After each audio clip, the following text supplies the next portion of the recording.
शरणं शूरभिशरणं शूरभिशरणं शूरभिशरणं। नारायण नारायण नारायण नारायण नारायण नारायण। आज सावन के सोमवार शिव आराधना का दिवस है।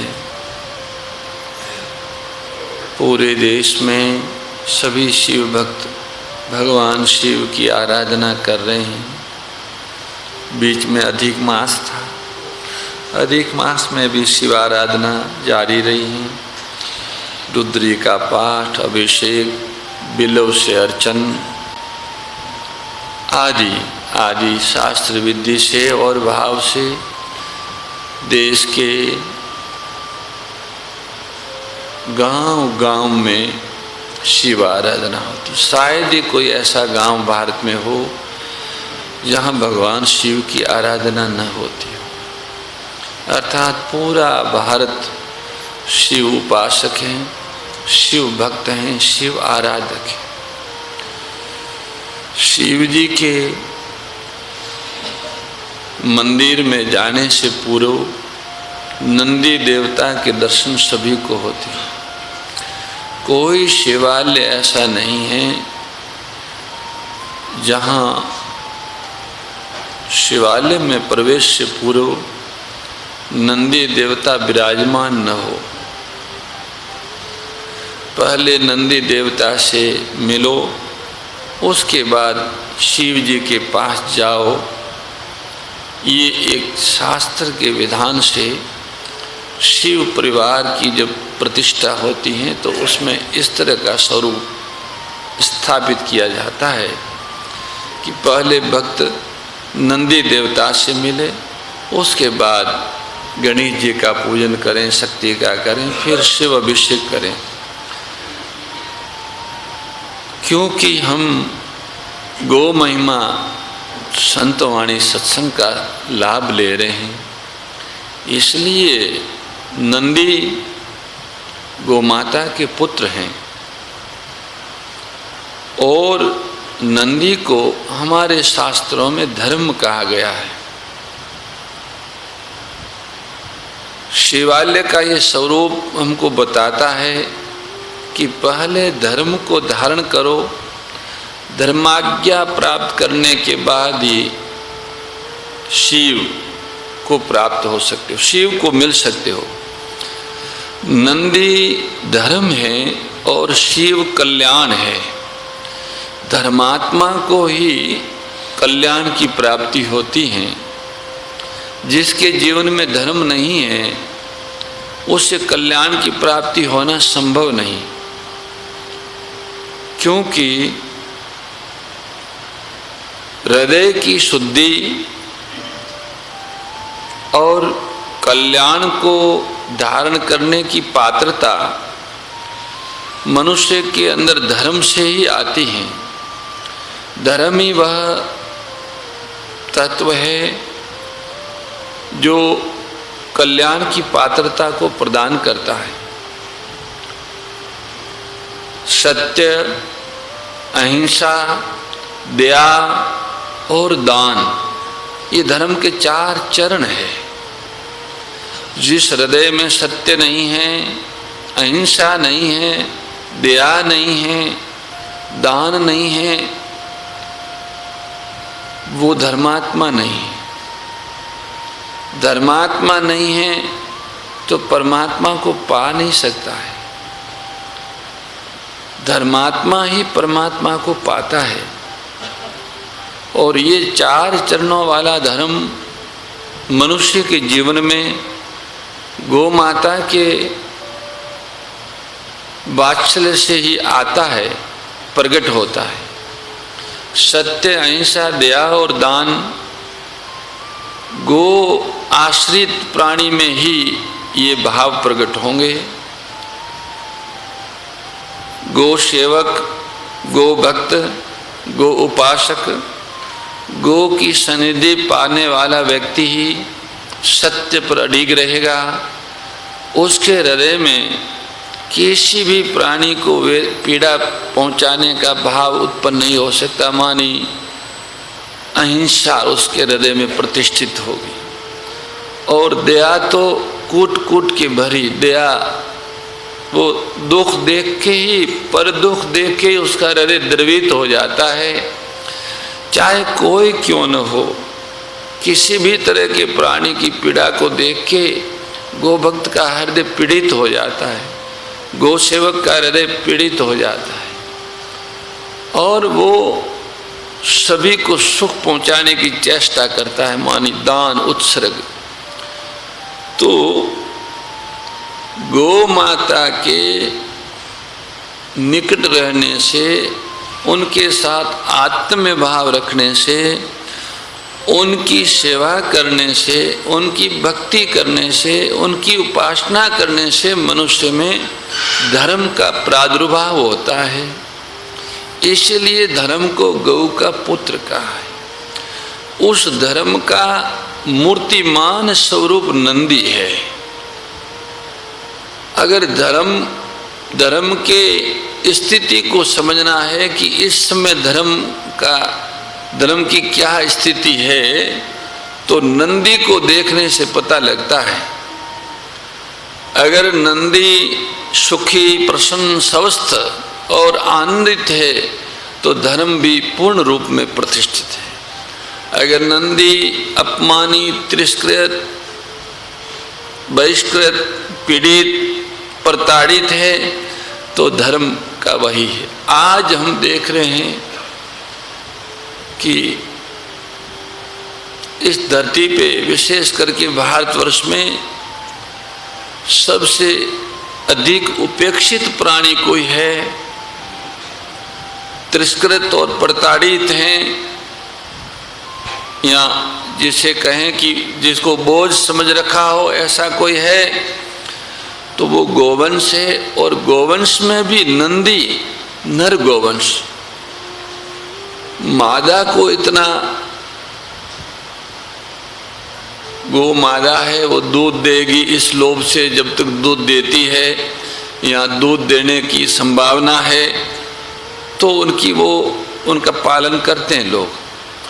पर नर तो जन्मते ही उनके लिए कोई काम का नहीं है, वो उसको बोझ समझते हैं और उस कारण सबसे पहले तो उन्हें माँ का दूध भी नहीं पिलाते पूरा, और वो कई बछड़े तो उसी काल में भूखे रह के कुपोषित होकर चले जाते हैं, और कुछ बच जाते हैं वो फिर घर से भगा दिए जाते हैं, सड़क पे घूमते हैं और वो दुष्टों के हाथ में पड़ते हैं, गलत स्थानों पे भी जाते हैं।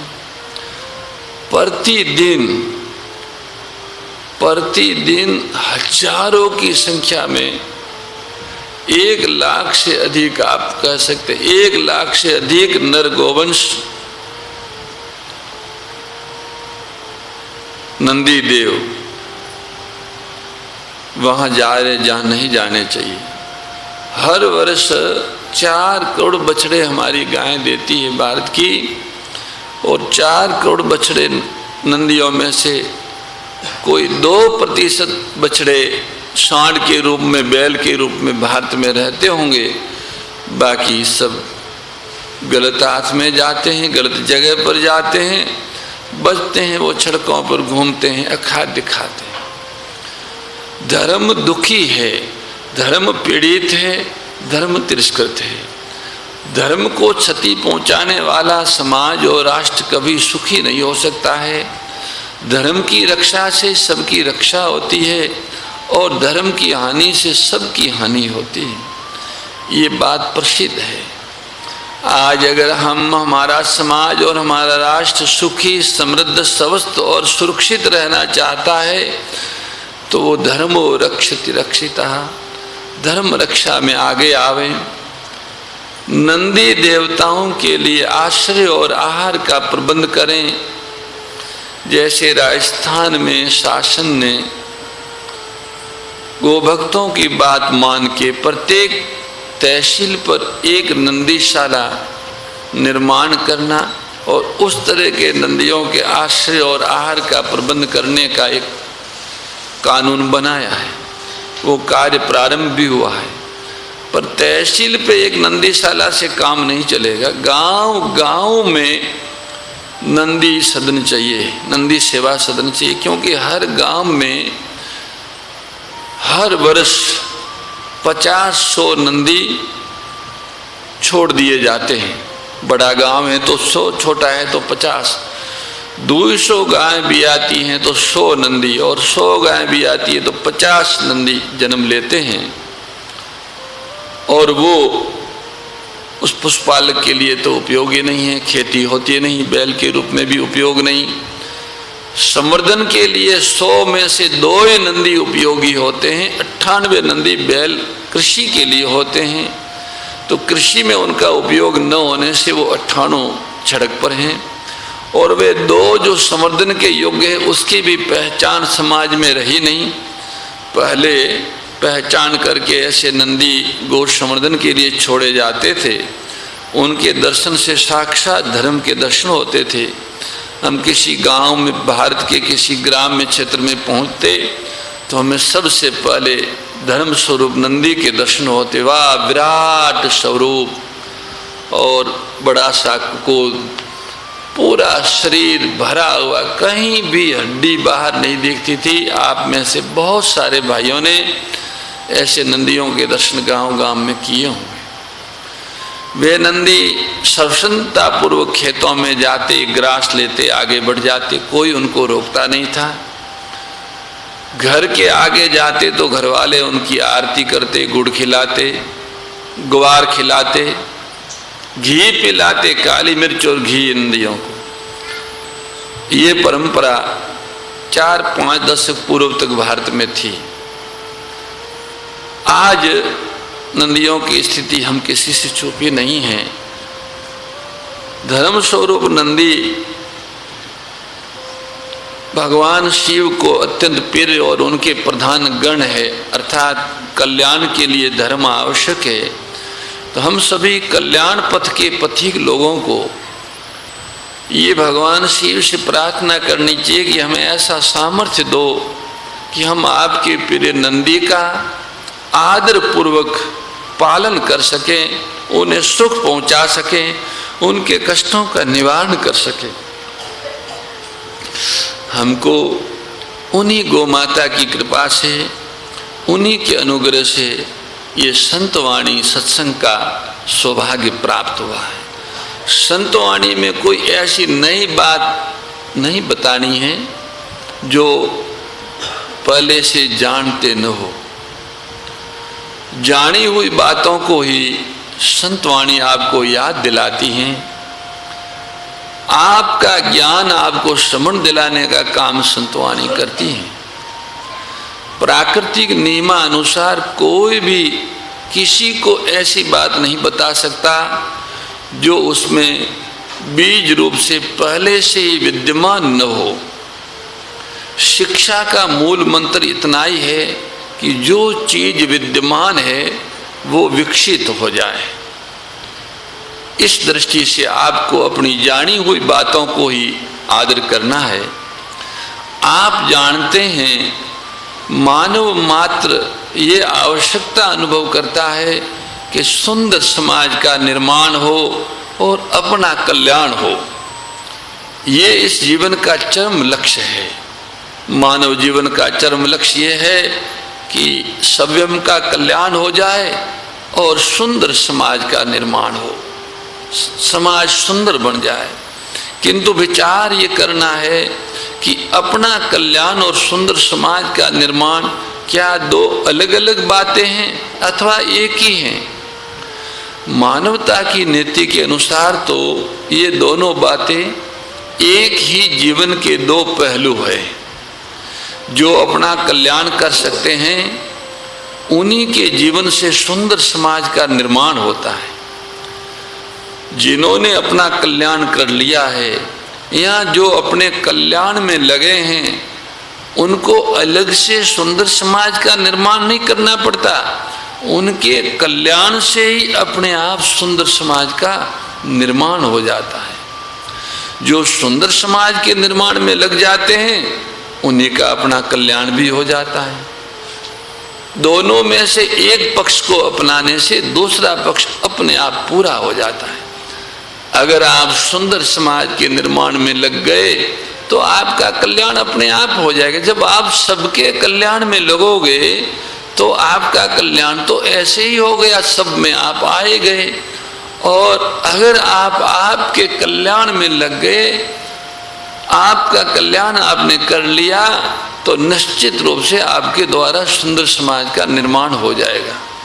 दोनों में से एक के अपना लेने पर दोनों बातें अपने आप पूरी हो जाती हैं। अब विचार ये करना होगा कि अपने कल्याण का अर्थ क्या है, किसे अपना कल्याण कहते हैं।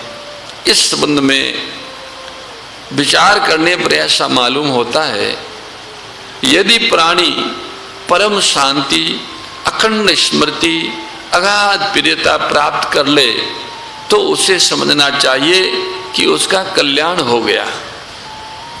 और सुंदर समाज के निर्माण की क्या बात है भाई?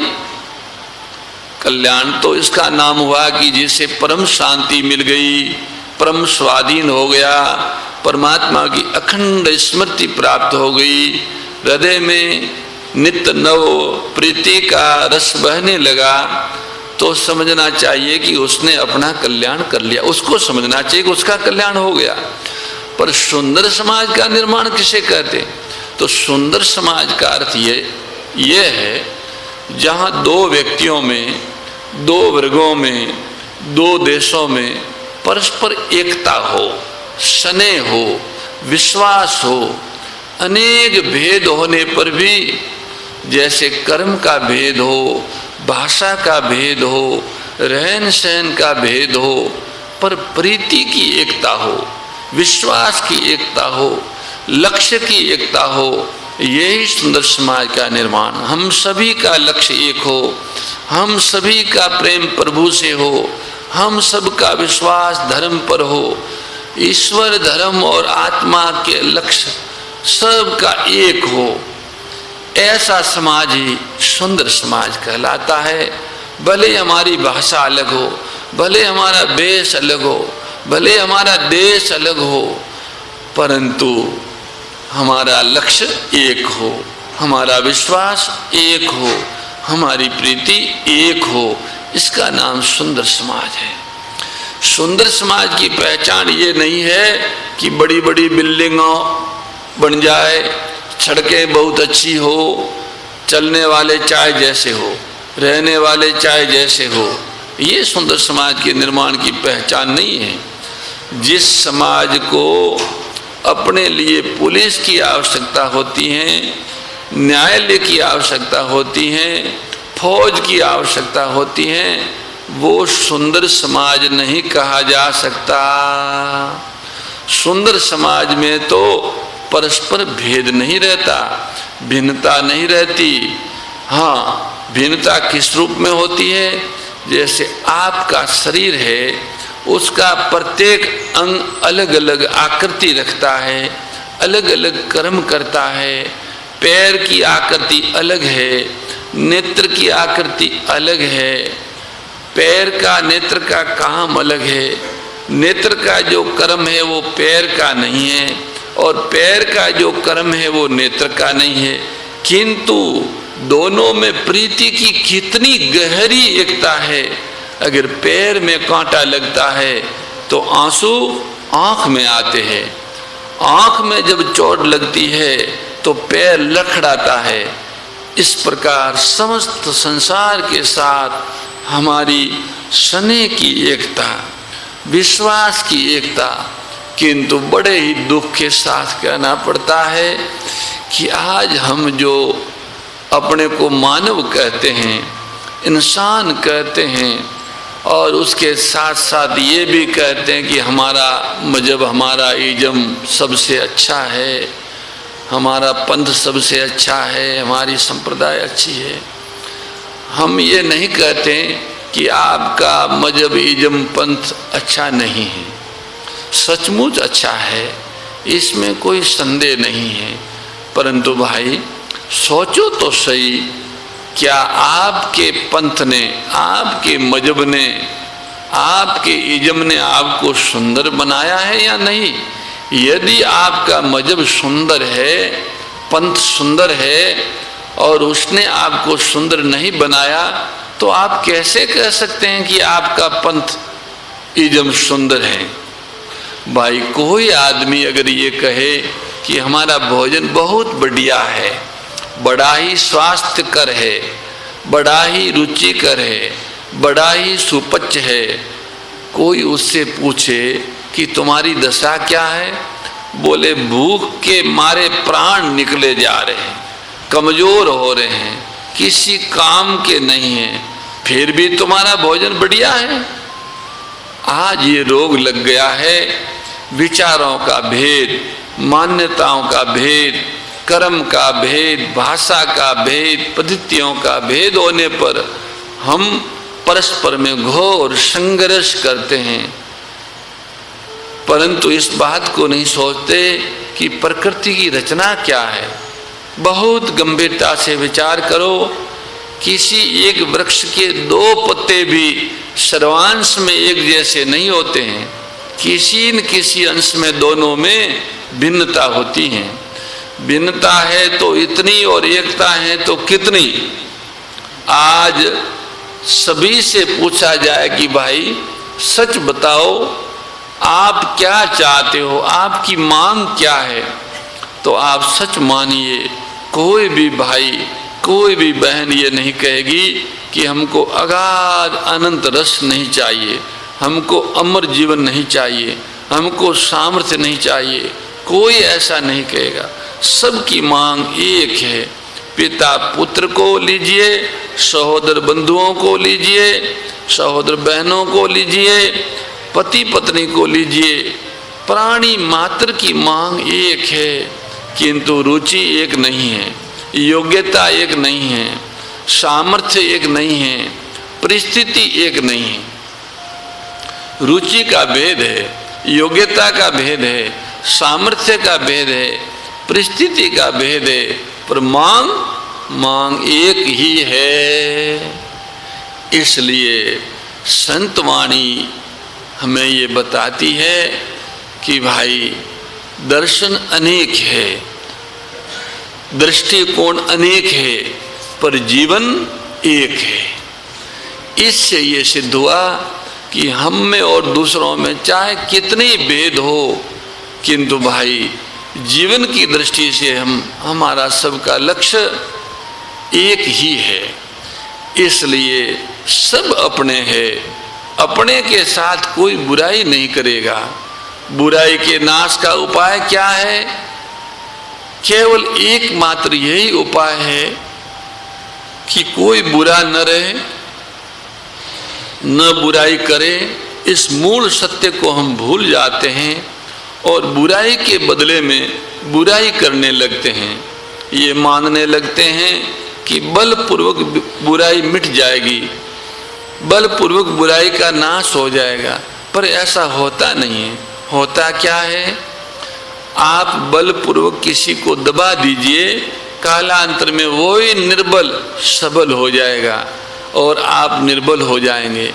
आपको सब में वही दिन देखने पड़ेंगे जो आपने बल के दुरुपयोग से दूसरे के साथ किया था, वो आपके साथ होगा। आज बड़ी ही गंभीरता पूर्वक विचार करना है। आप अगर ये चाहते हैं कि कोई किसी के साथ बुराई न करे, तो उसका एक उपाय यही हो सकता है कि कोई बुरा न रहे। अब कोई बुरा न रहे, इसके लिए प्रत्येक भाई बहन को क्या करना है, इस संबंध में आप विचार करें तो सबसे पहली बात ये करनी है कि हम स्वयं बुरे न रहें। हम बुरे न रहें। बुरा देखने में गया, बुरा न मिला कोई। अपन बुरे नहीं रहेंगे तो सब जगह बुराई मिट जाएगी। यदि हम स्वयं बुरे नहीं रहेंगे तो हमारे द्वारा कोई बुराई नहीं होगी। जब हमारे द्वारा बुराई नहीं होगी तब हमारा व्यक्तिगत जीवन बुराई के प्रसार में सहयोगी नहीं रहेगा, अपितु भलाई होने लगेगी। अब इस बात पर विचार करना है कि हम बुरे कैसे न रहे। तो इसका एक बड़ा सुगम उपाय संतवाणी में बताया है। वो उपाय ये है कि भूतकाल हमारा, आपका अथवा किसी का कितना ही बुरा क्यों न रहा हो, कितना ही सदोष क्यों न रहा हो, किंतु वर्तमान में प्रत्येक भाई बहन निर्दोष है। अतीत में वो कितने ही दोष उसने किए हो, पर वर्तमान में वो निर्दोष है। क्यों? अगर आज किसी भाई बहन से पूछा जाए कि बताओ अब तुम्हारे जीवन में क्या बुराई है, तो वो कहेंगे कि साहब हमने पहले ये किया था, हमें क्रोध आ गया था, हम काम से पीड़ित हो गए थे, हमें लोभ ने सताया था, हमें मोह ने सताया था, इत्यादि इत्यादि। किंतु यदि ये पूछा जाए कि बताने से पहले की ये बातें हैं या इस समय की बात है, तो प्रत्येक भाई बहन यही कहेंगे कि भाई बताने से पहले की बातें हैं, अभी तो ये नहीं है। तो इससे ये सिद्ध हुआ कि हम सबका वर्तमान निर्दोष है। जब हम सबका वर्तमान निर्दोष है तो केवल इतनी सी जिम्मेदारी आ जाती है कि भूतकाल में जो बुराई कर चुके हैं उसको नहीं करेंगे। ये निर्णय, ये अभ्यास नहीं है, ये निर्णय है कि जो पहले गलती की है, भूत में कोई बुराई की है, वो अब नहीं करेंगे, अब नहीं करेंगे। ये निर्णय करना है। ये निर्णय किस आधार पर है? अपने ज्ञान के आधार पर, जाने हुए के आधार पर, अपनी अनुभूति के आधार पर ये निर्णय करना है कि की हुई बुराई दोहराएंगे नहीं। हम और आप ये जानते हैं कि अगर कोई बुराई बनी है, हमसे भूतकाल में बनी है, वर्तमान में कोई बुराई नहीं है, तो भूतकाल में की हुई बुराई को वर्तमान में आरोप करना क्या अपने द्वारा अपने प्रति घोर अन्याय करना नहीं है? वर्तमान में की हुई बुराई के कारण, अतीत में की हुई बुराई के कारण वर्तमान में अपने को बुरा मानना अपने साथ अन्याय है। इससे बढ़कर हम कोई और बुराई ये अपने साथ बहुत बड़ी बुराई है। अतीत में की गई बुराई के आधार पर अपने को बुरा मानना, अतीत में किए गए दोषों के आधार पर अपने को वर्तमान में भी दोषी मानना, ये अपने साथ बहुत बड़ा अपराध है। इसलिए भाई अपने जीवन का पहला प्रश्न यही है कि हम वर्तमान की निर्दोषता को सुरक्षित रखेंगे। उसके सुरक्षित रखने के लिए एक बात बहुत आवश्यक है, हम दूसरों को बुरा नहीं समझेंगे। अगर हमने पहले की हुई बुराई को न दोहराने की प्रतिज्ञा कर ली और ये भी निर्णय कर लिया कि अब हम औरों को बुरा नहीं मानेंगे, तो हमारी निर्दोषता सुरक्षित रह सकती है। ये निर्दोषता को, वर्तमान की निर्दोषता को सुरक्षित रखने का ये उपाय है। दूसरों को बुरा समझते रहेंगे, जब तक हम लोग दूसरों को बुरा समझते रहेंगे तब तक हम अपने को भी बुरा समझते रहेंगे। आपने देखा होगा अपने जीवन में, हमने भी अनुभव किया है कि जब कभी हम लोग आपस में बैठकर दूसरों की चर्चा करते हैं, तब सिवाय इसके कि हम किसी को ये बताएं कि उसने ये भूल की, इसके सिवाय क्या करते हैं? क्या करते हैं इसके सिवाय? ये भाई किसी से ये कहे कि उसने हमारे साथ ये भलाई की, तो की हुई भलाई बुराई को हम आपस में कहते सुनते हैं। अमुक आदमी ने हमारे साथ बुराई की थी, अमुक आदमी ने अमुक समय हमारे साथ भलाई की थी, यही तो चर्चा करते हैं। क्या आपके पास कोई ऐसा सबूत है कि जिसको आपने बुराई करते देखा था पहले, वो अब भी बुरा है? इसका कोई प्रमाण है आपके पास? यदि वह बुरा नहीं है तो क्या आपका ये निर्णय सत्य हो सकता है? आप अब भी उनको बुरा मानते हो? क्या सर्वांश में मिथ्या नहीं है? मानना पड़ेगा कि आप मिथ्या धारणा है आपकी, आप उनको इस समय बुरा मानते हो तो ये धारणा आपकी मिथ्या है। आप कहें कि हम कैसे मान ले कि वो अच्छा हो गया है, तो हम आपसे पूछते हैं कि आपने कैसे मान लिया कि वो अब भी बुरा है? अगर आप किसी को अच्छा नहीं मान सकते तो आपको किसी को बुरा मानने का क्या अधिकार है? इसलिए हम क्यों इस झंझट में पड़े कि हम परिचर्चा क्यों करें? हाँ, पर सेवा करो, पर चर्चा मत करो। करना ही है तो पर सेवा करो। यदि चर्चा करनी है तो प्रभु की चर्चा करो, जो अपना प्यारा है उसकी जब हम चर्चा करेंगे तो प्रीति की वृद्धि होगी। अपना प्रिय कौन हो सकता है भैया? प्रभु ही। प्रभु बड़ी सुंदर बात बताई, प्रभु वस्तु और व्यक्ति इन दोनों को हम अपना प्रिय नहीं कह सकते भाई। वस्तु का तो सदुपयोग करना है, व्यक्ति की सेवा करनी है। व्यक्ति की सेवा और वस्तु का सदुपयोग कर सकते हैं, किंतु इन दोनों को न हम अपना कह सकते हैं और न ये कह सकते हैं कि ये अपने प्रिय हैं, क्योंकि प्रिय उसे कहते हैं जिससे जातीय एकता हो, स्वरूप की एकता हो, नित्य संबंध हो, उसी को प्रिय कह सकते हैं। आप अपने शरीर को अपना शरीर कहते हो, पर इससे आपकी जातीय एकता नहीं है। आप कहेंगे कैसे? तो सभी भाई बहन जो यहाँ बैठे हैं अपने ज्ञान के प्रकाश में इस बात का अभी अभी अनुभव करें कि भाई क्या हम वह नहीं है जो पहले थे। यहाँ बुढ़े भी बैठे हैं, युवक और बालक भी बैठे हैं। हर भाई हर बहन को ये भास होगा कि हम तो वो ही है जो पहले थे, 30 साल 40 साल 50 साल पहले थे, वो ही हम अब भी है। लेकिन क्या आपका शरीर वही है? क्या आपकी परिस्थिति वही है? क्या आपकी अवस्था वही है? तो हर एक भाई बहन को मानना पड़ेगा कि हमारा शरीर जैसा पहले था वैसा अब नहीं है, हमारी परिस्थिति जैसे पहले थी वैसी अब नहीं है। परिस्थिति बदल गई, शरीर बदल गया, किंतु अनुभव यह है कि हम वही है। इससे ये स्पष्ट सिद्ध होता है कि भाई शरीर बदल गया है, हम नहीं बदले हैं। तो बदलने वाले का और न बदलने वाले का जातीय संबंध नहीं हो सकता है, केवल माना हुआ संबंध है, माना हुआ संबंध हो सकता है। ये जो हम मानने लगे कि शरीर हमारा है, बस इतना ही शरीर से संबंध है। वास्तव में शरीर की और हमारी जातीय भिन्नता शरीर है।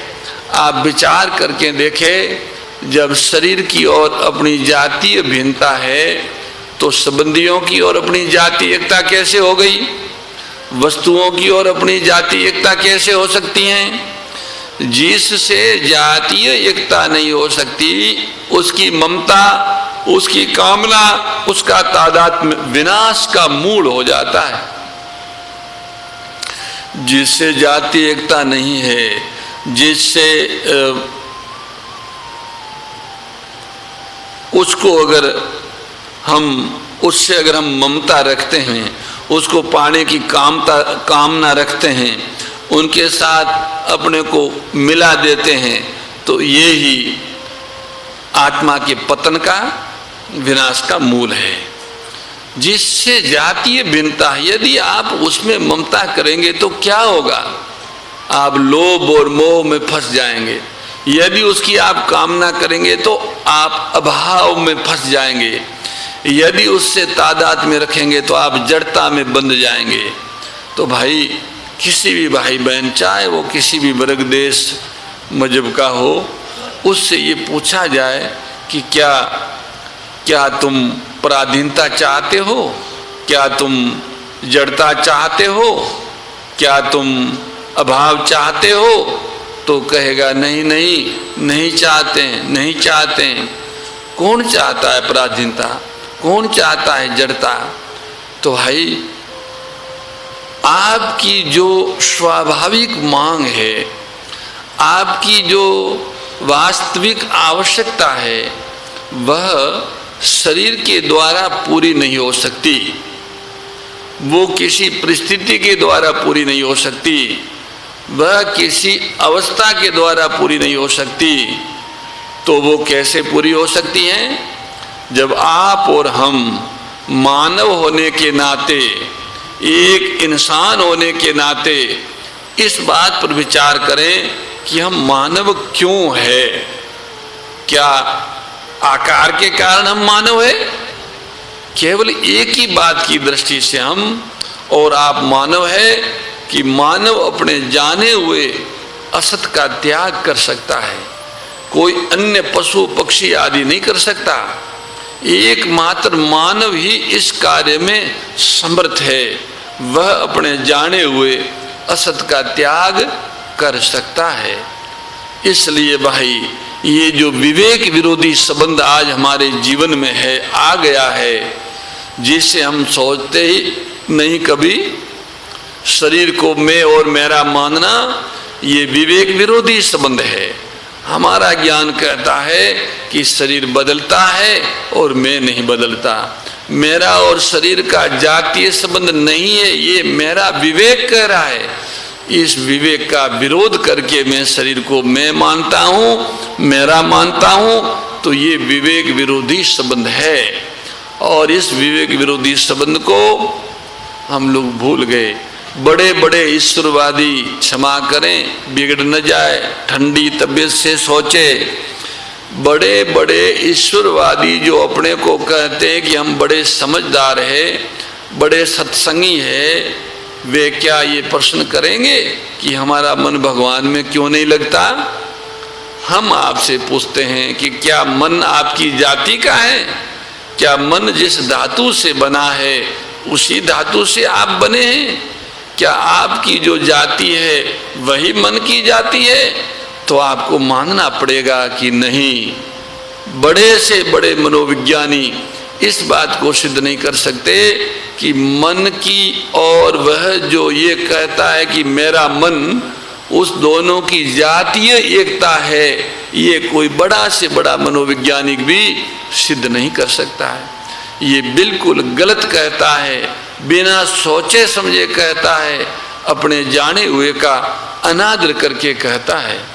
इसलिए भाई मेरे, प्रभु मेरे है पर मन मेरा नहीं है, तन मेरा नहीं है, प्राण मेरा नहीं है, वस्तु मेरी नहीं है। हाँ, एक बात अवश्य है, उस प्रभु ने जो वस्तु मुझे दी है, योग्यता दी है, सामर्थ्य दी है, वो इस ढंग से दी है कि ऐसा लगता है मानो मेरा ही हो। तो भगवान ने हम पर इतना विश्वास किया है, हमें ऐसा समझा है कि हम उनकी दी हुई वस्तु, सामर्थ्य, योग्यता का उपयोग उसके दिए हुए विवेक रूपी विधान के प्रकाश में करेंगे। प्रभु ने प्राणी मात्र की ईमानदारी पर इतना विश्वास किया है, किंतु आज अपने विश्वासी में कि जिसने हम पर इतना विश्वास किया, हम कितना विश्वास करते हैं? जिन्होंने हम पर इतना विश्वास किया है, सबको समय दिया है, और ये बताया भी नहीं, ये जताया भी नहीं, ये भास भी नहीं होने दिया है कि हमें किसी और से मिला है। इतना विश्वास पूर्वक गोपनीय ढंग से उन्होंने दिया, उन पर हम कितना विश्वास करते हैं? जरा सोचो, आप बैंक के अकाउंट पर विश्वास करते हैं, पर प्रभु पर विश्वास करते हैं क्या?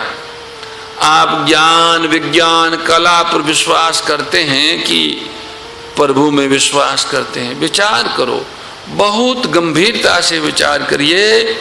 कोई विरला ही आस्तिक ऐसा होगा जो अपने को ये उत्तर दे सके कि मेरे जीवन में यदि विश्वास है तो केवल प्रभु का ही विश्वास है और किसी का विश्वास नहीं है। ऐसा कोई विरला ही आपको मिलेगा, ऐसा उत्तर कोई विरला ही दे पाएगा। जो ऐसा उत्तर अपने को दे सकेगा उसके जीवन में अगाध प्रियता जागृत होगी, अखंड स्मृति जागृत होगी, निष्कामता जागृत अपने आप आ जाएगी, परम शांति उनके जीवन में अपने आप आ जाएगी। जिसकी प्रभु में आत्मीयता हो जाती है उसकी किसी अन्य में ममता नहीं रहती, कामना नहीं रहती, उसका किसी से तादात्म्य नहीं रहता। आप विचार करके देखें, ममता के नाश होने पर किसी भी विकार की उत्पत्ति नहीं हो सकती। ममता के रहते हुए माफ कीजिए भाई, चाहे कोई समाज पढ़े, चाहे कोई संध्या, कोई नमाज पढ़े, चाहे कोई संध्या करे, इसका अर्थ ये न समझे कि हम लोग संध्या नमाज आदि का विरोध करते हैं। लेकिन एक निवेदन ये है कि आप ममता को छोड़े बिना चाहे चारों वेद, 6 शास्त्र, 18 पुराण पढ़ जाओ, कुरान बाइबल सब चाट जाओ, गीता रोज पाठ करो, गायत्री का जप करो, ये निरर्थक तो नहीं जाएगा।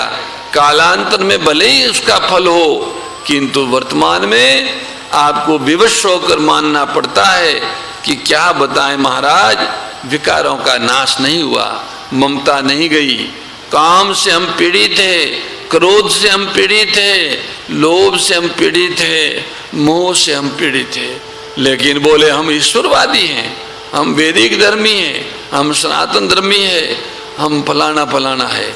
सोचो भाई, जरा विचार करो, गंभीरता से करो। हमारा प्रभु जब हमारी दशा को देखता होगा तो क्या सोचता होगा, क्या वह समझता होगा कि आप उसे मानते हैं? कदापि नहीं।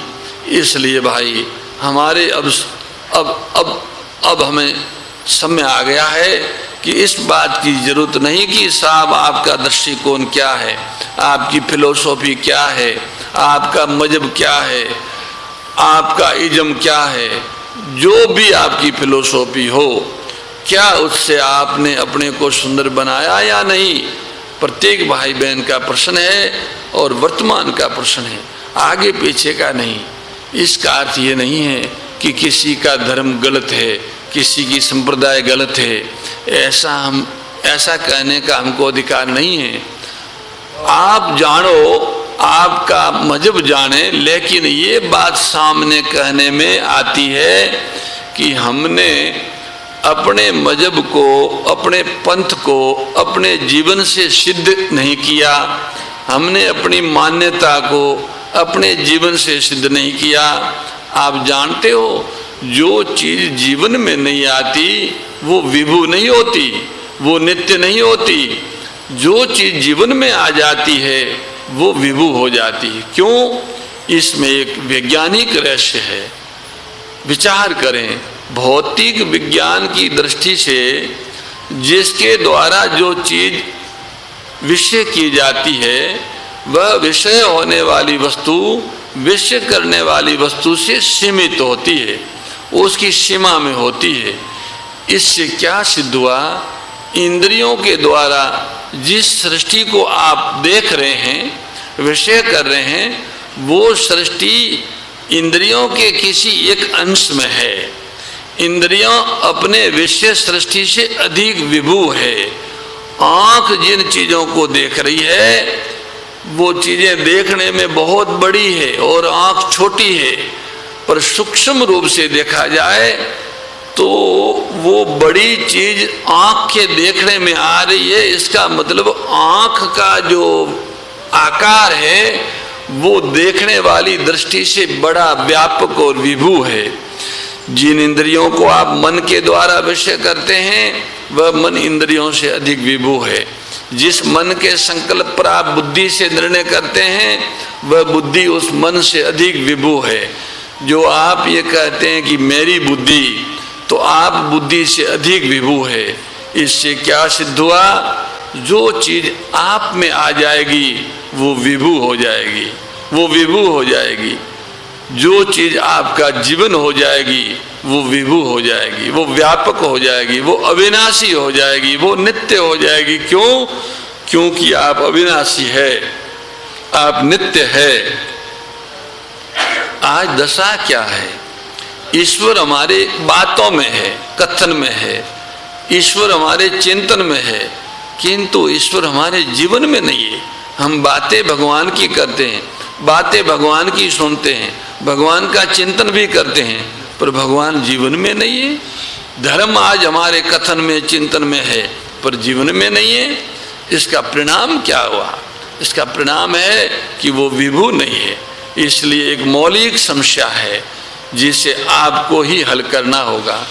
वह तभी हल होगी जब आपका जीवन और आपका दर्शन दोनों एक हो जाए, आपका जीवन और आपकी आस्था एक हो जाए, आपका जीवन और आपका निर्णय एक हो जाए, तब आप और हम सुंदर हो सकते हैं। और अपने सुंदर होने से सुंदर समाज का निर्माण होता है। सुंदर समाज का निर्माण किसी स्कीम से नहीं होता, किसी पद्धति से नहीं होता। सुंदर समाज का निर्माण सुंदर जीवन से होता है। सुंदर जीवन ही सुंदर समाज के निर्माण का आधार है। जब हम अपनी दृष्टि से अपने को देखना आरंभ करें, तब सुंदर हो सकते हैं। आप सोचिए, सत्संग क्या है? सत्संग का असली अर्थ यह है कि जब आप अपनी दृष्टि से अपने जीवन का निरीक्षण करते हैं और उस निरीक्षण से जब आप अपने में किसी प्रकार का असत पाते हैं, बुराई पाते हैं, दोष पाते हैं, तब उस असत के त्याग का अर्थ सत्संग है। जो आपने अपने निरीक्षण से अपने में कमी देखी, बुराई देखी, दोष देखा, असत देखा, उस असत के त्याग का नाम सत्संग है। ध्यान देना। असाधन क्या है? अकर्तव्य क्या है? आसक्ति क्या है? ये और कुछ नहीं है।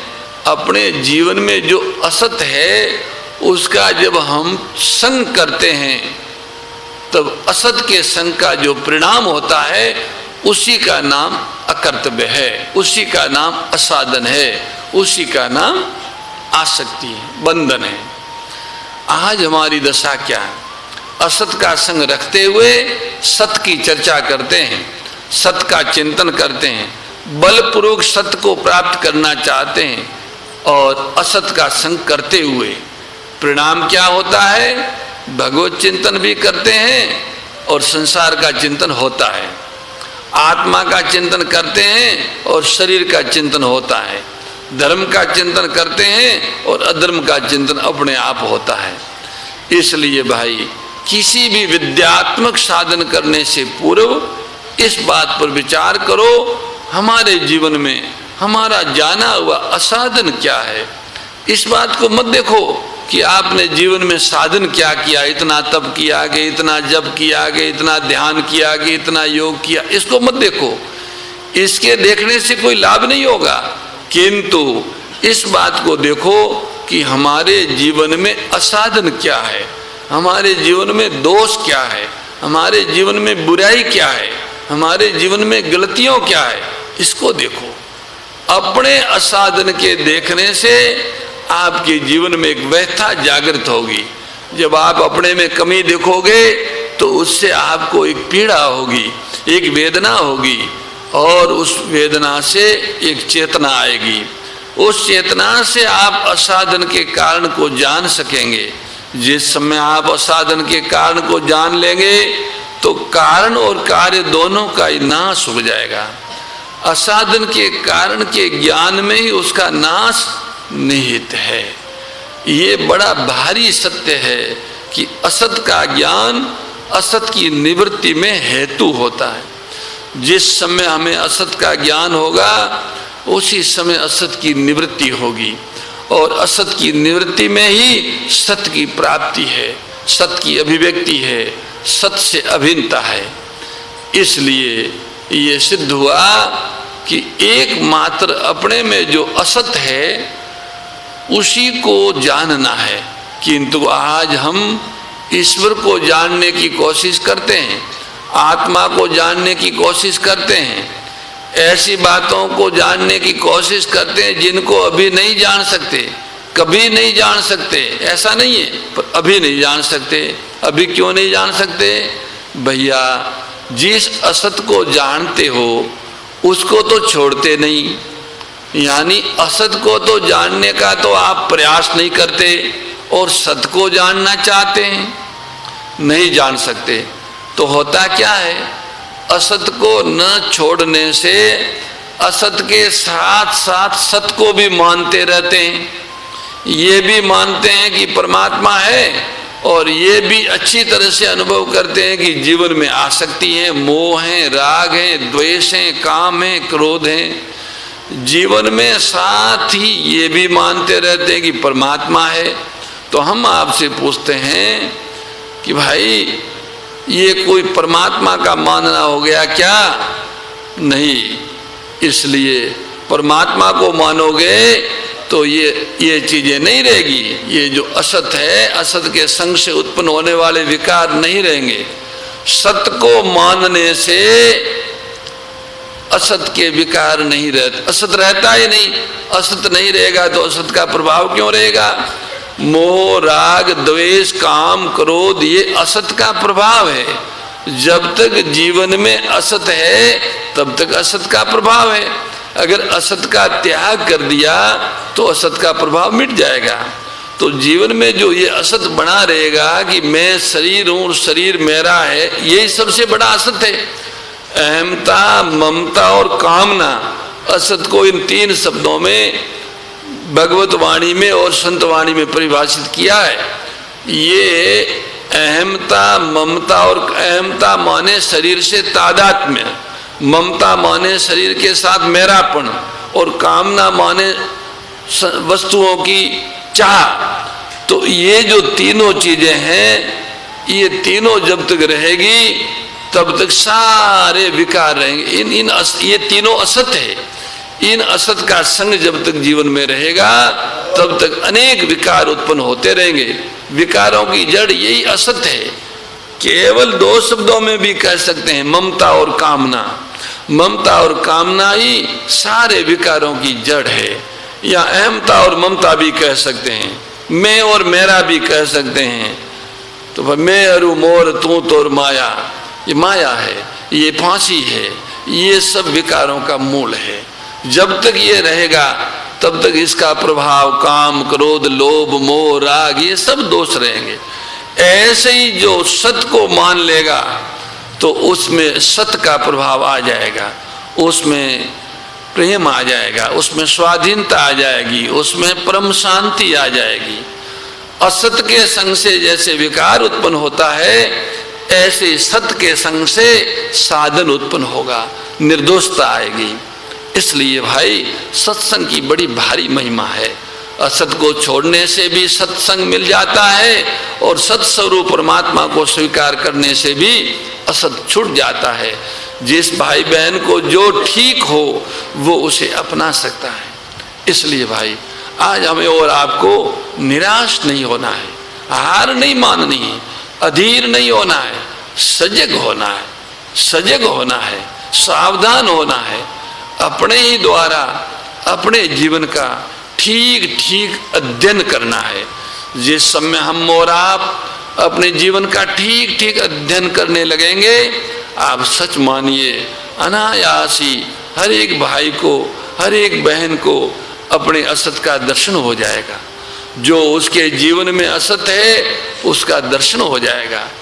असत की दशा ऐसी होती है जैसे कोई आदमी प्रकाश के द्वारा अंधकार को विषय करना चाहे तो नहीं कर सकता है। उसी प्रकार जिस समय आप असत को जानने का प्रयास करेंगे तो असत का ज्ञान होगा। किससे? जो सत्य है उससे। ये बहुत गंभीर बात है, बड़े रहस्य की बात है कि असत का ज्ञान सत्य से होता है। और जिस समय आप ये सोचेंगे कि हम असत को देखें कहाँ है हमारे जीवन में, तो उसी समय सत्य से एकता हो जाएगी और असत को देखने चलेंगे तो ऐसी दशा होगी महाराज कि जैसे सूर्य कहे कि अंधकार को देखें कैसा है, तो सूर्य कभी अंधकार को देख ही नहीं सकते। इससे ये सिद्ध हुआ कि असत को जानने की उत्कट जिज्ञासा मात्र से असत आपको मुंह नहीं दिखाएगा, आपके जीवन में रहेगा ही नहीं। वो जब असत आपके जीवन में नहीं रहेगा तो जो रहेगा वो सत नित्य आपको प्राप्त है, उसमें आपकी अगाध प्रियता होगी। इसी का नाम भक्ति है, इसी को भक्ति कहते हैं। अगाध प्रियता का नाम ही भक्ति है। भगवान मीठे लगे, प्यारे लगे, इसी का नाम भक्ति है। असत जीवन में न रहे, इसी का नाम मुक्ति है। असत चला जाए, असत का त्याग हो जाए, इसको कहते हैं मुक्ति। और सत से प्रीति हो जाए, इसको कहते हैं भक्ति। और कोई भक्ति मुक्ति नहीं है। असत के त्याग को ही मुक्ति कहते हैं और सत्य को अपना स्वीकार करने को ही भक्ति कहते हैं। जीवन में से असत निकल गया, बंधन निकल गया, और सत्य में अगाध प्रियता हो गई, ये अपने आप हो जाती है। क्यों? असत की ममता में जो शक्ति खर्च होती थी, असत के नाश होते ही वो शक्ति सत्य की प्रियता में बदल जाती हैं। जो शक्ति असत की ममता में खर्च होती थी, वो असत छूटने के बाद, असत के त्याग के बाद, उसी शक्ति से वही शक्ति प्रभु की प्रीति में बदल जाती है। वो शक्ति भगवान की भक्ति में बदल जाती है। जहाँ ममता थी वहाँ भक्ति आ जाती है, जहाँ आसक्ति थी वहाँ अनुरुक्ति आ जाती है, जहाँ राग था वहाँ अनुराग आ जाता है। तो समस्त आसक्तियों अगाध प्रियता में बदल जाती है। इस दृष्टि से हम सबको अगाध प्रियता प्राप्त हो सकती है, यानी भगवान की भक्ति मिल सकती है। ये सभी का अनुभव है कि प्रियता में रस से भिन्न कुछ नहीं है। जहाँ प्रियता होती है, जहाँ मिठास होता है, उसमें रस ही रस है। प्रियता में एकमात्र रस ही रस है। रस किसे कहते हैं भैया? जिससे कभी तृप्ति न हो, जिससे कभी अरुचि न हो, जिसकी कभी पूर्ति न हो, उसका नाम रस है। अगर तृप्ति हो गई तो रस कैसा, अगर पूर्ति हो गई तो रस कैसा, अगर अरुचि हो गई तो रस कैसा। अब कल्पना करो कि किसी को ऐसा रस मिल जाए जिससे न तृप्ति होती है, न अरुचि होती है, न पूर्ति होती है, और न उसकी निवृत्ति होती है। उस रस का कोई वारा पार हो सकता है क्या? उसकी कोई सीमा हो सकती है क्या? नाप तोल कर सकता है उनका? कदापि नहीं कर सकता। इसलिए भाई, ये मानव जीवन उसी परम भक्ति, उसी परम प्रियता की प्राप्ति के लिए मिला है, उसी परम रस की प्राप्ति के लिए मिला है। उस रस की प्राप्ति प्रत्येक भाई बहन को हो सकती है। उसके लिए किसी वस्तु विशेष की आवश्यकता नहीं है, किसी परिस्थिति की आवश्यकता नहीं है, किसी की अपेक्षा नहीं है। भाई, उसकी आवश्यकता अनुभव करो, उस रस की आवश्यकता अनुभव करो, उसकी जरूरत महसूस करो, तो वो रस मिल सकता है। उसकी मांग को जगाओ। ये जो सत चर्चा है, ये जो सत्कर्म है, ये जो सत चिंतन है, ये सब उसकी मांग को जगाने के उपाय है। इससे ज्यादा सहज, इससे ज्यादा सुगम और इससे ज्यादा आसान क्या होगा?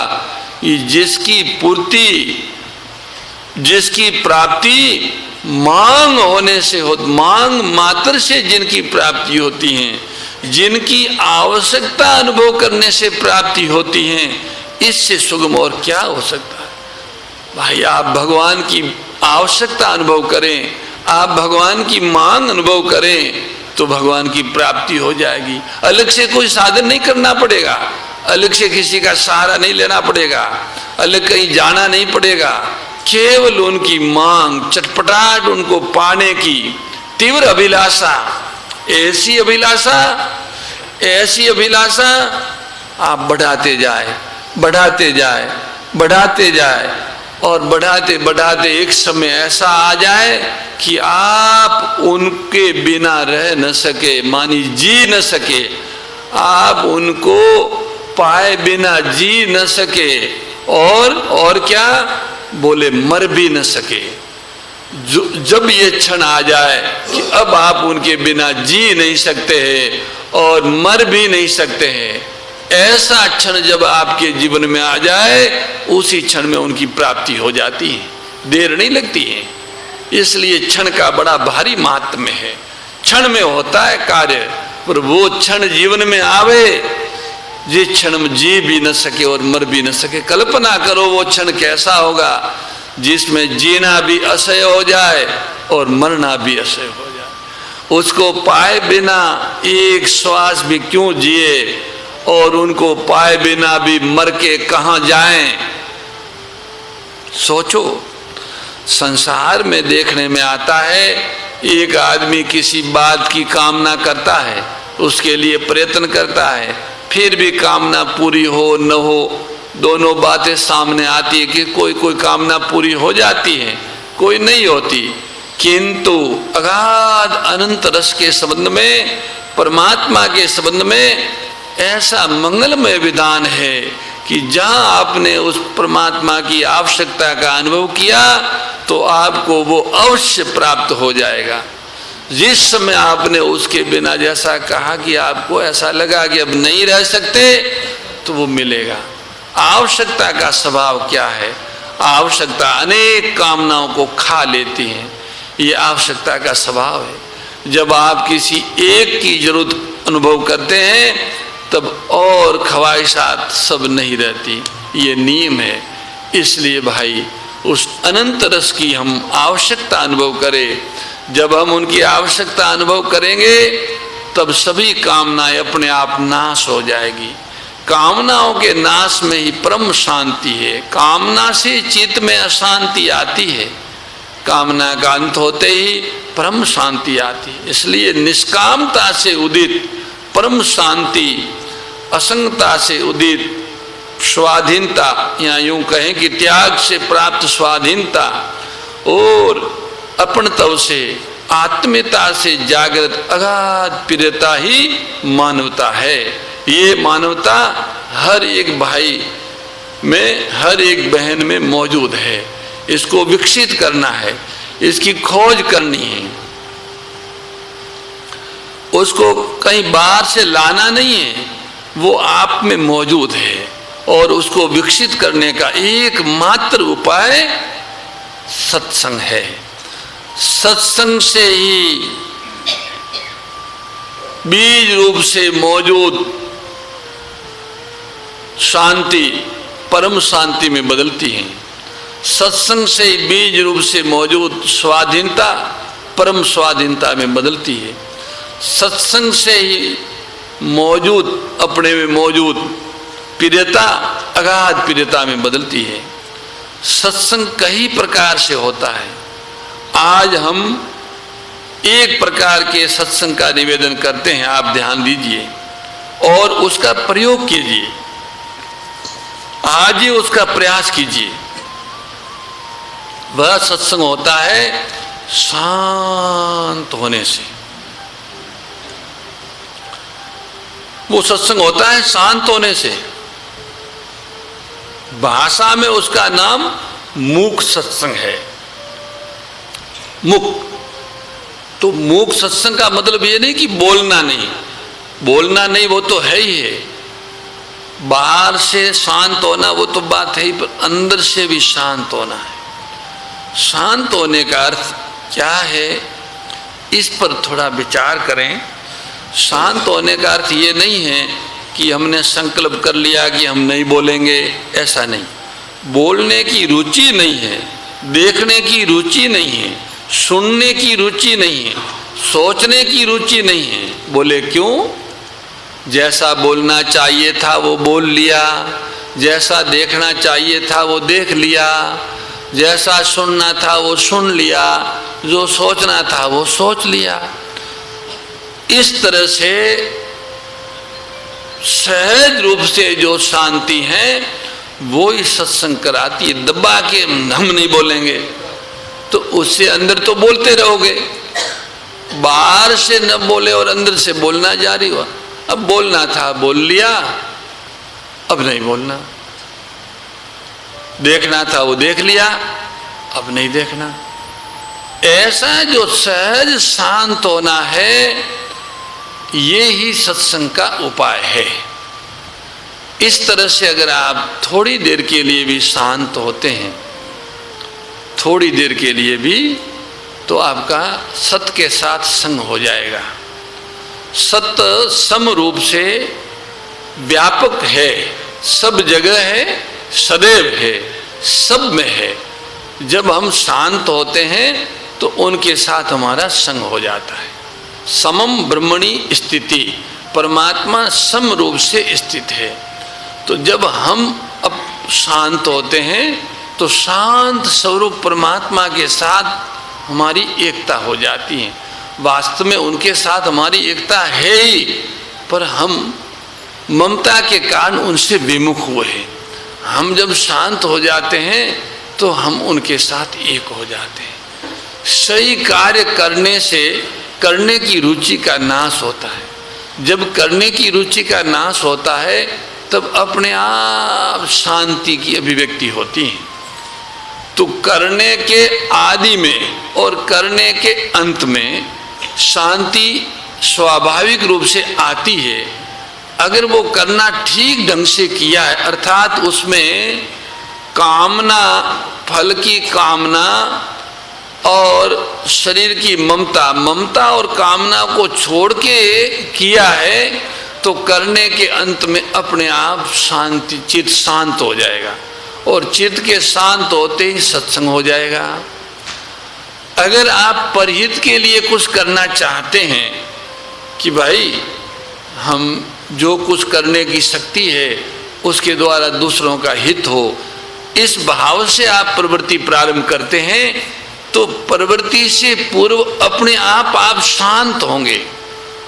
आप बोल रहे हैं, दूसरों के हित के लिए बोल रहे हैं, तो बोलने से पहले आपका चित्त शांत हो जाएगा। और आपने दूसरों के हित के लिए बोला, बदले में कुछ चाहा नहीं, तो बोलने के बाद भी चित्त आपका शांत हो जाएगा। ये जो शांत होना है, ये सत्संग है, ये सत्संग है। ये जो क्रियाशीलता है, ये अशांतपना है, ये असत है। तो असत का संग छोड़ने से सत्संग की प्राप्ति होती है। ममता और कामना के कारण अशांति रहती है। मैं और मेरा के कारण ही मेरे को चाहिए है और मैं हूँ, मेरा है, मेरे को चाहिए है, इसलिए चित्त अशांत रहता है। तो जैसे ही हम ममता और कामना का त्याग करके सर्वहितकारी प्रवृत्ति को अपनाते हैं, तो प्रवृत्ति के आदि और अंत में सहज रूप से शांति आती है। शांति का प्रादुर्भाव होता है जब हम विधिवत जो करना चाहिए वो कर लेते हैं और नहीं करना चाहिए उसको छोड़ देते हैं, तो अपने आप शांति का प्रादुर्भाव होता है। जब शांति का प्रादुर्भाव होता है तब नित्य प्राप्त सत्य की प्राप्ति होती है। सत्य किसको कहते हैं भाई? जो पहले भी था, अब भी है, आगे भी रहेगा, जो है उसको सत्य कहते हैं। उसी को भक्त लोग भगवान कहते हैं, उसी को योगी लोग परमात्मा कहते हैं। आप जानते हैं जो हैं उससे देश की दूरी नहीं होती, काल की दूरी नहीं होती। जिससे देश काल की दूरी नहीं होती उसकी प्राप्ति के लिए श्रम अपेक्षित नहीं होता। आप सच मानिए, श्रम की आवश्यकता किसकी प्राप्ति के लिए होती है? जिससे देश काल की दूरी हो, उसके लिए परिश्रम करना पड़ता है। सत से देश काल की दूरी नहीं है, इसलिए सत का जो संग होता है वो परिश्रम रहित होने से होता है, श्रम रहित होने से सत का संग होता है। जब सत का संग होता है तब सबसे पहले दुख की निवृत्ति या दुख का नाश होता है। दुख नहीं रहता, किंतु दुख न रहने मात्र में ही आप कहीं संतुष्ट मत हो जाना। शांति को सुरक्षित रहने देना, उसमें रमण मत करना। जब आप शांति में रमण नहीं करेंगे तब अपने आप उस शांति से असंगता हो जाएगी, अपने आप होगी। किसी समय शांति से असंगता, जिस समय शांति से असंगता होगी उसी समय देह का अभिमान गल जाएगा। आप चाहे तो गल जाएगा, नहीं चाहे तो गल जाएगा। शांति से असंग होते ही देहाभिमान गल जाता है। तो भाई ये क्या हुआ? ये सत्संग का प्रभाव हुआ। सत्संग आपको करना है और आगे सत्संग का प्रभाव अपने आप होगा। सत्संग पुरुषार्थ है, उसके बाद में मनुष्य का पुरुषार्थ नहीं है। सत्संग होने के बाद उस सत्संग की भूमि में से ही सत्य स्वरूप परमात्मा को पाने के जो अविनाशी साधन है, उन साधनों की अभिव्यक्ति होती है, वे साधन प्रकट हो जाते हैं। जो भी आप में संस्कार होंगे, ज्ञान योग के, कर्मयोग के, भक्ति योग के, उस संस्कारों के अनुसार उस सत्संग रूपी भूमि में साधन रूपी वृक्ष उद्य होगा। उसमें सबसे पहले सत्संग से सबसे पहले योग रूपी वृक्ष लगेगा और योग रूपी वृक्ष पर ज्ञान रूपी फल लगेगा और ज्ञान रूपी फल में प्रेम रूपी रस भरेगा। सत्संग की भूमि में ये वृक्ष उत्पन्न होता है, योग रूपी वृक्ष। और सत्संग की भूमि प्राप्त करने के लिए, सत्संग करने के लिए ही मानव शरीर मिला है। अगर कुछ कहा जाए कि क्या करना है तो केवल सत्संग करना और कुछ नहीं करना। अब सत्संग के एक उपाय, जो अनेक उपाय है, उनमें से एक उपाय आज बताया है कि शांत होना। शांत होना। वैसे तो संतवाणी में आप बार बार अनेक उपाय सुनते हो कि ममता का त्याग करना सत्संग है, कामना का त्याग करना सत्संग है, अहमता का त्याग करना सत्संग है, असत का जो संबंध है उसका त्याग करना सत्संग है। जो पहले नहीं था, बाद में नहीं रहता, बीच में बदल रहा है, वो असत है। उस असत को अपना मानना, अपने लिए मानना, ये असत का संबंध है। इसका त्याग करना सत्संग है। और जिसे सुना है पर देखा नहीं है, गुरुवाणी में, संतवाणी में, वेदवाणी में सुना है कि भाई एक एकमात्र भगवान है, वो एक है, अद्वितीय है, सर्वसमर्थ है, सब समय में है, सबके है और सब में है। ये सुने हुए प्रभु को अपना मानना, अपने में मानना और अभिमानना, ये सत्संग है। ये दो ही तरह के सत्संग के अमोघ उपाय है। चाहे तो असत का संग छोड़ के शांत हो जाओ, चाहे सत्य की शरणागति लेके शांत हो जाओ। शांत होने से ही, परिश्रम रहित होने से ही सत्संग सिद्ध होता है। सत्संग की सिद्धि परिश्रम रहित होने से होती है, शांत होने से होती है। देह का अभिमान सत्संग से ही गलता है। क्यों? क्योंकि सत्संग में कुछ करना नहीं होता है। जब तक कुछ भी करना होगा तब तक देह का अभिमान बना रहेगा। सत्संग तक तो करना हुआ, पर जैसे ही सत का संग हुआ, जैसे नरसिंह सेवा सदन में पहुंचने के लिए बाहर तक तो गाड़ी का साथ रहा, पर जैसे ही आपने गाड़ी छोड़ी और यहाँ आए तो आप सत्संग में विराज गए, नरसिंह सेवा सदन के सत्संग हॉल में विराज गए। तो अब आपके वो गति थी चलने की, करने की जो क्रिया थी, वो तो पूरी हो गई। चल के नरसिंह सेवा सदन तक आने का जो पुरुषार्थ था वो आपका पूरा हो गया। ऐसे वहां पूरा होने, अब आपको केवल सुनना है, प्रतीक्षा करनी है कौन सा शब्द आ रहा है, कौन सा शब्द आ रहा है। ठीक ऐसे ही आप असत का संग छोड़ के सत्संग में पहुंच जाए, शांत हो जाए। यहां जाने के बाद आपको कुछ नहीं करना, केवल उनकी कृपा की प्रतीक्षा करनी है। जैसे आप यहाँ विराजे हुए शब्दों को सुन रहे हैं, कुछ कर नहीं रहे हैं, ऐसे ही सत्संग की भूमि पे जाने के बाद केवल और केवल प्रभु कृपा की प्रतीक्षा कीजिए, कुछ मत कीजिए, केवल शरणागत हो जाइए और बोले चाह रहित हो जाए। ये प्रतीक्षा, ऐसा मत सोचिए कि अब कुछ अब मिले मिले मिले, ऐसा नहीं। शांत हो जाइए, चाह रहित हो जाइए, अप्रयत्न हो जाइए, शरणागत हो जाइए, चाह रहित हो जाइए, अप्रयत्न हो जाइए। आस्था श्रद्धा विश्वास पूर्वक प्रभु की शरणागत होके, अचाह होके अप्रयत्न हो जाइए। अचाह और अप्रयत्न ये दो शब्द है। ये शरणागत को भी होना है और उसको भी होना है जो विचार पूर्वक असत का त्याग करता है और जो विश्वास पूर्वक सत का संग करता है। दोनों को ही चाह रहित होना है, प्रयत्न रहित होना है, दोनों को ही होना है। भाई जैसे ही चाह रहित और प्रयत्न रहित होंगे तो देह का अभिमान गल जाएगा। अब देह की आवश्यकता ही नहीं रही तो अभिमान गल जाएगा। अभिमान गलते ही निर्वासना आ जाती है।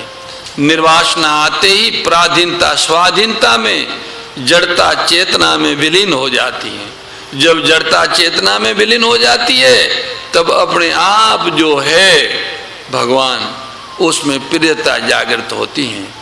उसे भले आप संसार कह दें, भले आप आत्मरति कह दें, पर वो प्रभु आस्तिक है तो आप भगवान कहेंगे, वो भगवत प्रेम आपको अपने आप मिल जाएगा।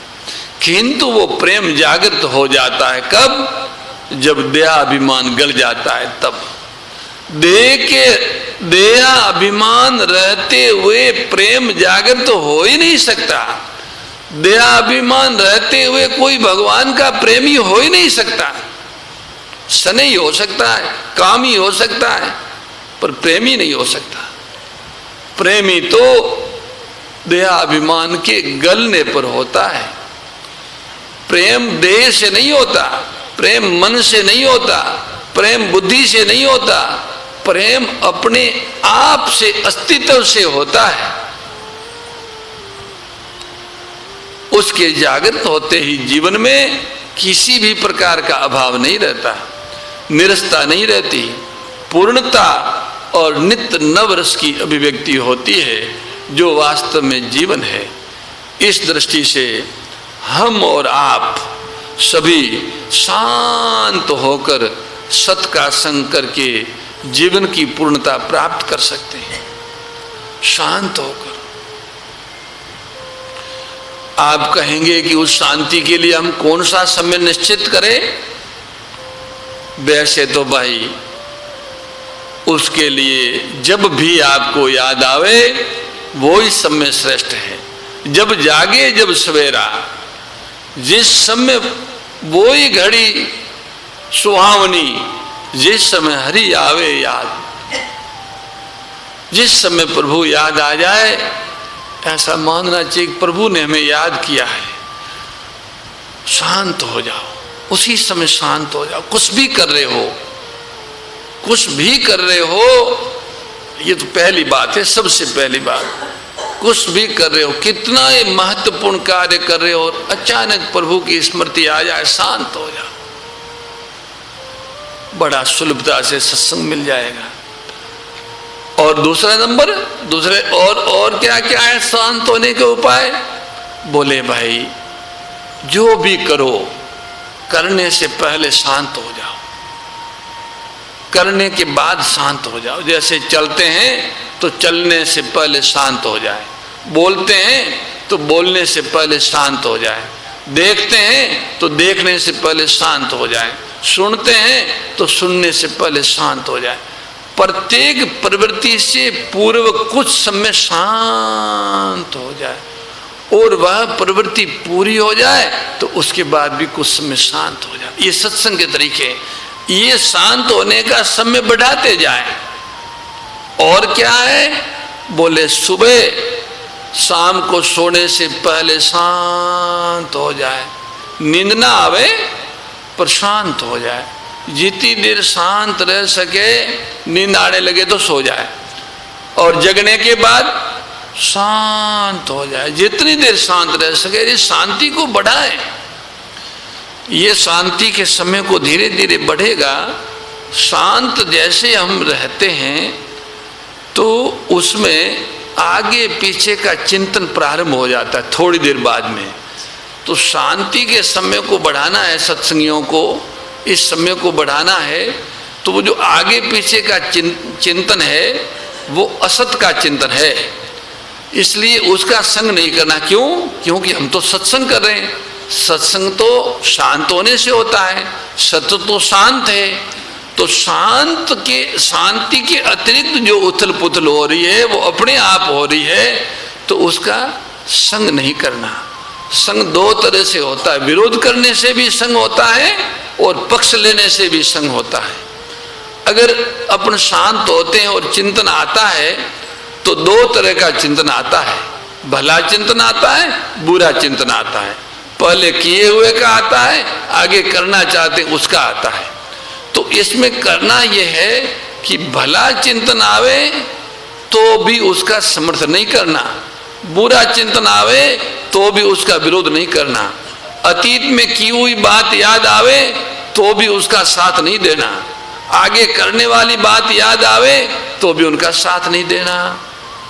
जिस तरह से कोई एक व्यक्ति राजपथ पर बैठा हो और बहुत सारे वाहन आते जाते हो, तो आने जाने वाले वाहनों के साथ वो आता जाता नहीं, वो तो इस तरह है, तो उन वाहनों की वो परवाह न करे। हाँ, कईयों को किसी वाहन में बैठ के जाना होता है तो प्रतीक्षा करता है कि मेरे लिए कौन सी सवारी है, पर जिनको सवारी नहीं चढ़नी, विश्राम करना है, वो विश्राम तब होगा जब आने जाने वाली सवारियों से दुखी और सुखी, ये क्यों आ गई, ये क्यों चली गई, अरे वो तो जा रही है, आ नहीं रही है। तो मैं वहम था कि आ रही है, आ रही है, नहीं, वो सब जा रही, छड़क छड़क जा रही है। कोई इधर जा रही है, कोई उधर जा रही है, कोई आगे जा रही है, कोई पीछे जा रही है। तो हम इसमें फंसो मत, क्यों आ गई, क्यों नहीं आ गई, इस जंजाल में नहीं फंसोगे तो तुम्हारा विश्राम सुरक्षित रहेगा, तो तुम्हारा सत्संग सिद्ध होगा। तो सत्संग को बढ़ाने का सबसे बढ़िया उपाय यही है, और ये संतों के मुख से सुना है, संतवाणी में भी इसको अनेक ढंग से बताया है कि जब आप शांत होना चाहते हैं, यहाँ जब आप शांत होते हैं तो थोड़ी देर में ही आपके आगे पीछे का चिंतन शुरू हो जाता है। उससे आप विचलित न होइए, उससे आप असहयोग कीजिए। संतवाणी में ये शब्द आया है, असहयोग। असहयोग में विरोध भी नहीं है और पक्ष भी नहीं है। एक तो कहते हैं कि आप उसका विरोध कर लीजिए, तो विरोध, असहयोग में विरोध नहीं। कोई मित्र होता है और वो अच्छा कार्य नहीं करता, अपने को ठीक नहीं लगता है, पर अपन मित्र को छोड़ नहीं सकते हैं, तो अपन उनको ये कह सकते, देखो भाई, आप अगर ये करते हो तो फिर हम आपके साथ नहीं रह सकते। इसमें विरोध भी नहीं है और पक्ष भी नहीं है, अपनत्व है।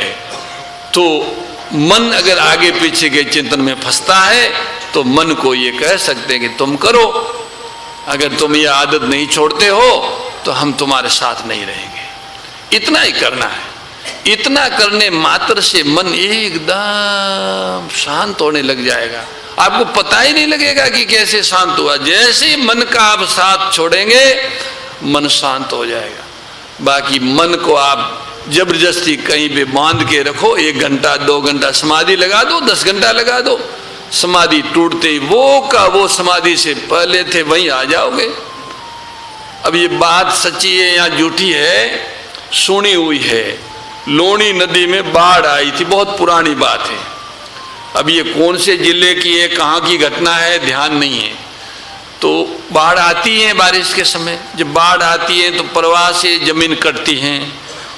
तो उस बरसात के दिनों में एक ढोली, हिंदू ढोली, जो घोड़ा लेके घूमता है, घरों में मांगने जाता है, मंगनियार भी कहते, वो गाता भी है और मांगता भी है।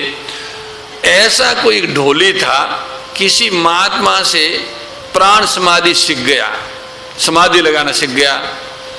तो बढ़िया बारिश हुई थी, ठंडी ठंडी हवा चल रही थी और हरी हरी घास थी। तो उसने घोड़े को खोल दिया नदी के किनारे और वो खुद वहाँ बैठ गया, समाधि लगा दी। वो बताई उसके अनुसार समाधि लग गई, और लग गई तो वो उसको समाधि खोलनी आती नहीं थी। और रात हो गई, पीछे से पुष्कर की पहाड़ियों में बारिश हुई खूब, तो पानी आया नदी में, उससे वो ओड जो थी, ढल थी, वो कट के गिर गई। तो जहाँ वो बैठा था वो भी गिर गया